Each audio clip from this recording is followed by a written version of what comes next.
অনেক তালবাহানার পর আজ কড়া নিরাপত্তার মধ্যে শুরু হল এসএসসি পরীক্ষা। প্রতিটি সেন্টারের সামনে রাখা হয়েছে বিশাল পুলিশ বাহিনী। প্রতিটা ছাত্রছাত্রীকে চেক করে পরীক্ষা কেন্দ্রে ঢোকানো হচ্ছে। আজ রবিবার ছুটির দিন হলেও রাস্তায় যেন সাজো সাজো রব। ছাত্রছাত্রীদের যেন পরীক্ষা কেন্দ্রে যেতে অসুবিধা না হয়, তার জন্য আজ ভোরবেলা থেকেই যান চলাচল নিয়ন্ত্রণের জন্য হাওড়া সিটি পুলিশ ও গ্রামীণ পুলিশের ট্রাফিক গার্ড। হাওড়ার আন্দোল কলেজ ও ব্যাটরা পাবলিক লাইব্রেরি, শিক্ষানিকেতন বয়েজ হাইস্কুলের সামনে দেখা গেল কড়া নিরাপত্তা।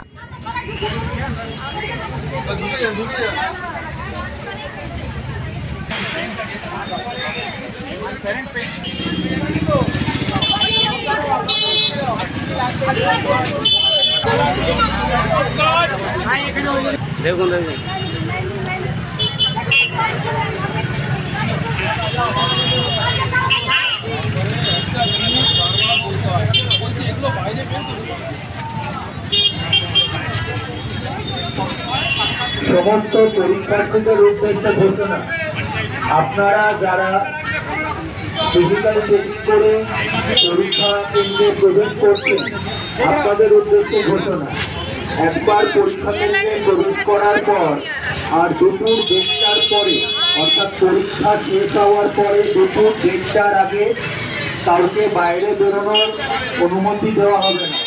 আপনারা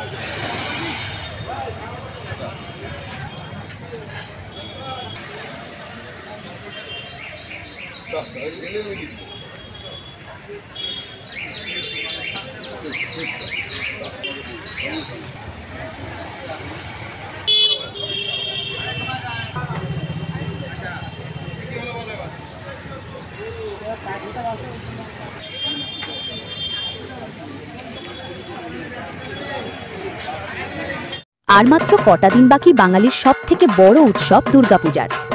এই শুভ মুহূর্তে আপনার ব্যবসায়িক প্রতিষ্ঠানের বিজ্ঞাপন দিতে এবং আপনার এলাকার বা ক্লাবের ঐতিহ্যবাহী পুজোকে সবার সামনে তুলে ধরতে চান? তাহলে আর দেরি কেন? এএমপি নিউজ আপনার পাশে আছে। আমরা আপনার ব্যবসা বা ক্লাবের দুর্গাপূজার বিশেষ কভারেজ, আকর্ষণীয় বিজ্ঞাপন এবং উৎসবের প্রতিটি মুহূর্তকে পৌঁছে দেব হাজার হাজার দর্শকের কাছে। আজই যোগাযোগ করুন আমাদের সাথে 8013457686।